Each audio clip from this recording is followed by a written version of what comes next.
Good morning, welcome to Nomadic Couch. आज हम लोग खड़े हैं अपने धान के खेतों में, फसल कटने के लिए तैयार है और पूरा प्रोसेस हम साथ देखेंगे कि धान से चावल बनता कैसे है। ये है खड़ी फसल, रेडी जिसे कहते हैं, और ये है धान की बौर। इसको ही काटा जाएगा, प्रोसेस किया जाएगा और चावल निकलेगा। बेसिकली 4 प्रोसेस होते हैं ब्रॉडली।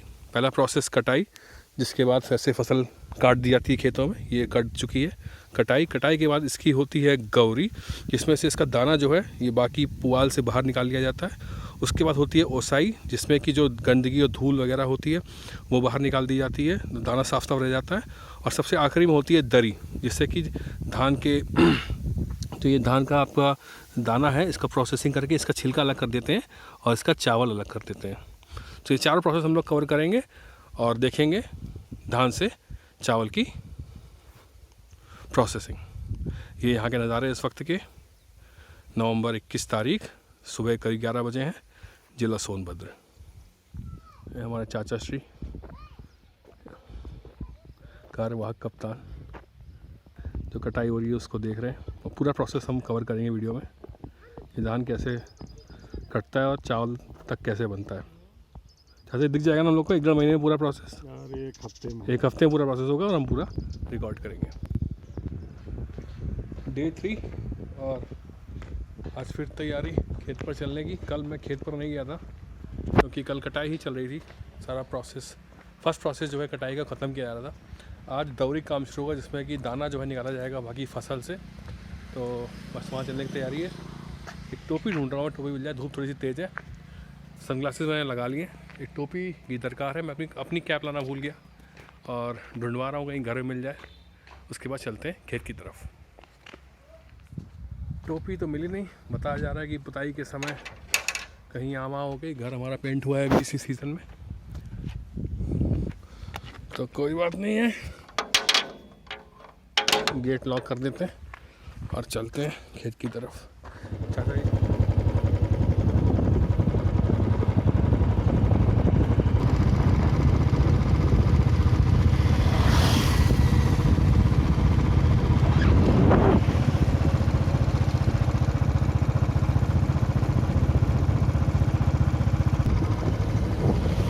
ये लौतरा फार्म हमारे जाने का रास्ता, और लोग भी जा रहे हैं। सभी की धान कटाई लगी हुई है, ट्रैक्टर्स और ट्रॉलीज ज़्यादा जा रहे हैं। ये हमारे खेतों की तरफ का कच्चा रास्ता। यहाँ पे धान देख रहे हैं आप, पक्की फसल खड़ी है एकदम। और चलिए आ गए खलियान में। ये जो खलियान उस दिन तैयार हो रहा था वो तैयार हो गया, करीब करीब सूख गया है गोबर और मिट्टी की लिपाई के बाद।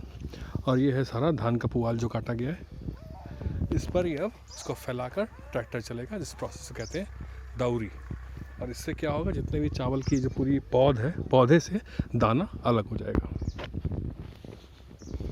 नज़ारे और शांति का लुत्फ।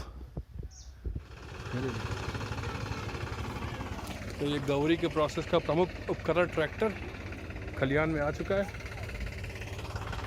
स्वागत करते हैं चाचा जी का ट्रैक्टर के साथ।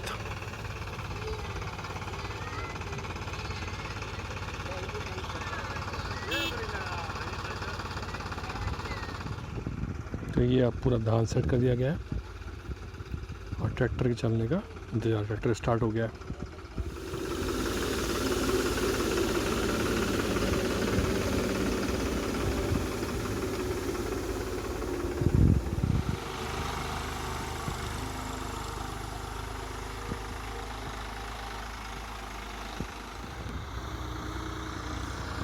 समय सब तरफ खेतों में यही काम हो रहा है।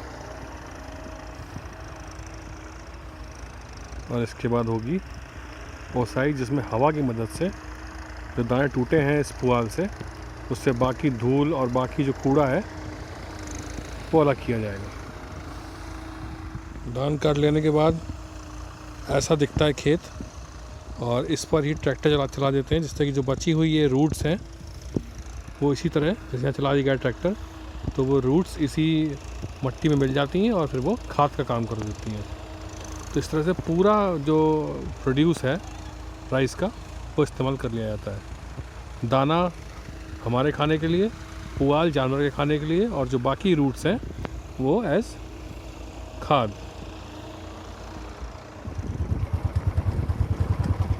चलिए भाई, आज का कार्यक्रम यहाँ का हो गया।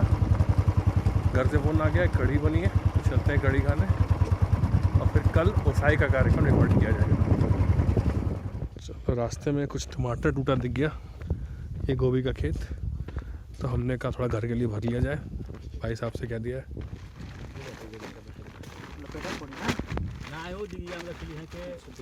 हम कर दें, चलिए हो जाएगा, तो धन्यवाद।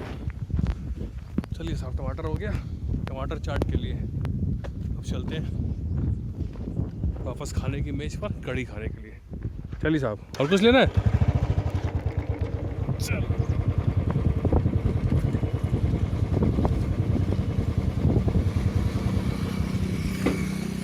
हाय हाय, वापसी, दोपहर की बेला, शांति, और पेट में दौड़ते हुए चूहे। सब्जी वाली कढ़ी की दरकार है, बढ़िया मूली के साथ। देखते हैं अंदर क्या व्यवस्था है।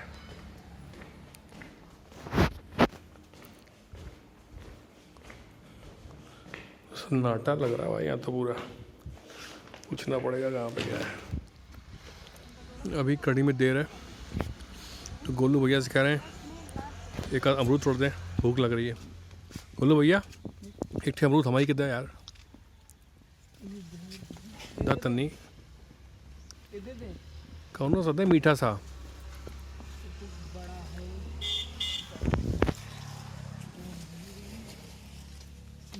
बारह मासी अमरूद है ये, यानी कि 12 महीने होता है। काफ़ी मीठा होता है अगर सही फल आपके हाथ आ गया तो।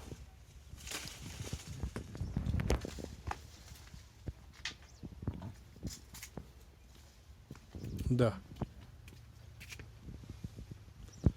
ठीक बा।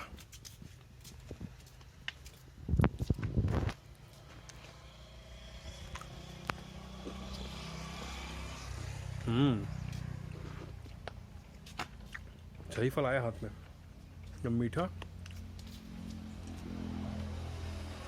और मुलायम। शुक्रिया। कंडा काट से वो धीरे धीरे 5-6 घंटे में वो पकता था। उसी दूध में इतनी मोटी मलाई देखी है मैंने, फिर देखी नहीं कभी। फैट ही उसी को तो फैट बोलते हैं ना, फैट रह ही नहीं गया ना। वहाँ एक गड्ढा जैसा नहीं रहता था? हाँ। पुराने किस्से याद किए जा रहे हैं, क्या क्या बढ़िया खाने को मिलता था। जो संजय का इस समय कमरा है उसी के बगल में तो था ही सामने। और एक नानी का गड्ढे जैसा रहता था, उसमें डाल देती थी वो। हम इंतजार कर रहे हैं कढ़ी के मिलने का।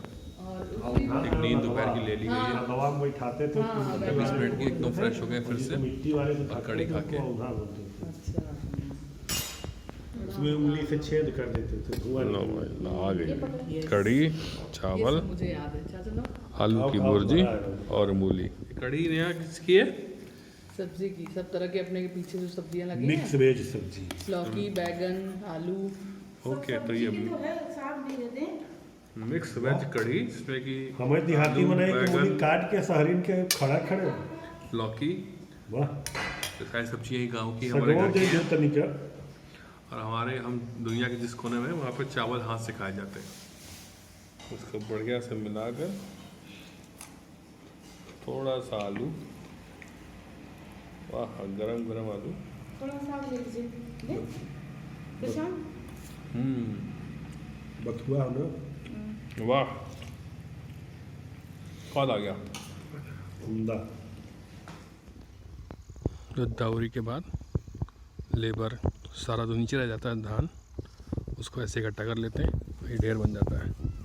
तो ये धान और बाकी जो भूरा है वो साथ में, और पुआल सारा अलग हो गया है, इसमें दाना नहीं है। और ये जो दाना बचा है ट्रैक्टर चलने के बाद, इसी की बोसाई होगी। इसको अगर हम हाथ से छुप कर देखें तो देखेंगे इसमें धान के दाने मिक्स हैं, और साथ में जो ये गंदगी मिक्स है, यही हवा के से उड़ा दी जाएगी। इसी प्रोसेस को कहेंगे ओसाई।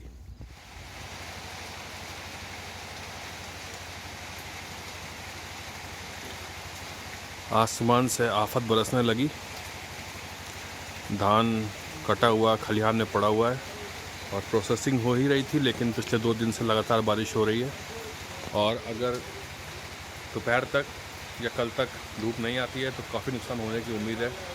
धान पूरा ख़राब हो जाएगा खलिहान में पड़ा हुआ, और उसमें चाचा बता रहे हैं कोपले वगैरह अंकुर निकल आएंगे और वो कुल मिला के काफ़ी नुकसान हो जाएगा।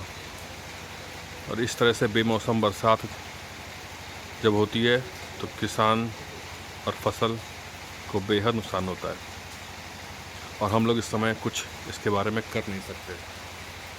हम असहाय हैं, हेल्पलेस हैं, और सिर्फ बैठकर इंतज़ार ही कर सकते हैं कि बारिश जल्द से जल्द ख़त्म हो और धूप आए, जिससे कि जो कुछ भी बचा है खेत में उसकी प्रोसेसिंग करके जल्द से जल्द फसल घर लाई जा सके। माहौल एकदम जो अभी तक बहुत ही जॉयस और खुशी का माहौल था हार्वेस्टिंग का, एकदम यहाँ पे गमगीन हो गया है और सब लोग बैठ के बस इंतज़ार कर रहे हैं। Day 7 और आज 3 दिन बाद धूप निकली है। हम लोग जा रहे हैं खेत पर स्थिति का मुआयना करने। चाचा जी सुबह पहुँच चुके हैं और हम उनके लिए खाना लेकर लंच टाइम पे जा रहे हैं। हमारे साथ छोटू भाई हमको लेकर जा रहे हैं। अभी फ़िलहाल रास्ते में बहुत कीचड़ तो नहीं दिख रहा है, लेकिन सड़क गीली तो है ही, बाकी ये कंडीशन है। ओके, आ गए भाई। लीजिए साहब आपका हैंड ओवर, आपका भोजन सही सलामत आपके पहुंचा दिया गया है। और आपके हिसाब से क्या स्टेटस है अभी? कुछ नुकसान हुआ हमारा या बच गया? नहीं, नुकसान हुआ है 5-7 हज़ार 8 हज़ार का। अच्छा, मतलब कितना % माल ख़राब हो गया ऐसे पूछे तो? 10% माल ख़राब हुआ है। तो इस 3 दिन की बारिश में 10% का लॉस टेंटेटिवली अभी समझ में आ रहा है। उम्मीद करते हैं इससे कम ही हो, बढ़े नहीं। तो चाचा जी खाना खाते हैं और हम लोग आसपास थोड़ा चहलकदमी करते हैं। धूप आने से गर्मी बढ़ गई, क्योंकि सारी जो उमस है, जो पानी की उमस है, वो महसूस हो रही है।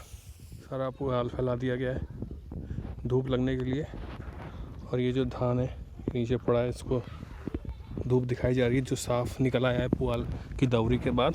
तो अगर आप देखेंगे तो ऊपर पूरा सूखा दिख रहा है, लेकिन थोड़ा नीचे करोगे तो ये देखो नमी सब दिख रही है, और ये जो नमी है यही पूरे चावल को या धान को ख़राब कर देगी अगर इसको सही समय पर गर्मी नहीं मिली और ये सूखा नहीं।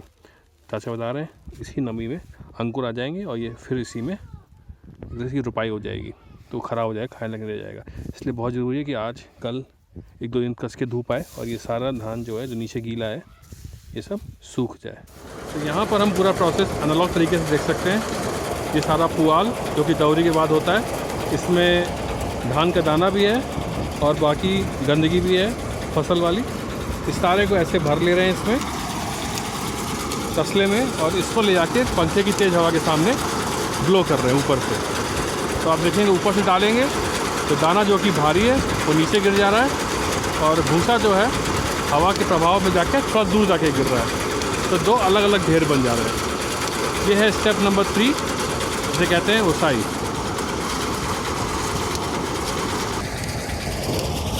बारिश होने की वजह से प्रोसेस थोड़ा सा डिले हो गया है। आज है दिसंबर 12 और मुझे अब डेज काउंट तो नहीं है, शायद 20th डे है। इसमें करीब 10 दिन ख़राब हो गए हमारे due to the rain and shift of labour. पहले कॉन्ट्रैक्ट लेबर से हम लोग काम करवा रहे थे, लेकिन क्योंकि बारिश की वजह से पूरा कॉन्ट्रैक्ट लेबर खाली बैठा हुआ था, तो उसको हम लोगों ने भेज दिया और अब डेली लेबर से काम करा रहे हैं। तो ये प्रोसेस थोड़ा सा डिले हो गया है हमारा। आप देख रहे हैं उधर पीछे, यही प्रोसेस को मैकेनाइज करने के लिए एक मशीन आती है, वो मशीन लगी हुई है, उसमें वैसे हो रहा है। मशीन के थ्रू लोग देख रहे हैं ऊपर से पुआल डाल रहे हैं और सामने की तरफ ढेर इकट्ठा हो जा रहा है चावल के धान के दाने का। यही प्रोसेस हम लोग ने एनालॉग कैप्चर करने के लिए तो दूसरे खेत में आए हैं। यहाँ पे प्रोसेस एनालॉग तरीके से हो रहा है। दोनों प्रोसेस का मैकेनिज़्म जो है या लॉजिक जो है एकदम सेम है। तो फाइनल प्रोसेस का समय आ गया है। करीब 3 महीने की मेहनत के बाद और बारिश की परेशानियों के बाद करीब 80% प्रोड्यूस बचता है, उसमें से ज़्यादातर हमने सीधे ही मिल पे भेज दिया है, लेकिन जो हम लोग घर पे रखते हैं अपने खाने के लिए उसकी हॉलिंग हम लोग घर पे ही करेंगे। हॉलर मशीन सामने आ गई है, तैयारियां हो रही हैं दराई या हॉलिंग करने की, और हम 3 महीने की मेहनत के बाद, 3 महीने की सीजनल एफर्ट के बाद हम अपना हार्वेस्ट अब पाने वाले हैं। ये शुरू हो गया है प्रोसेस, काफ़ी शोर है यहाँ पर। हॉलिंग हो रही है, 3 स्टेज में हो रही है। पहले आप देख रहे हैं रॉ पैटी डाल रहे हैं, उसकी फर्स्ट लेवल प्रोसेसिंग के बाद सेकंड लेवल प्रोसेसिंग यहाँ हो रही है, और थर्ड लेवल प्रोसेसिंग के बाद हमको मिल रहा है राइस।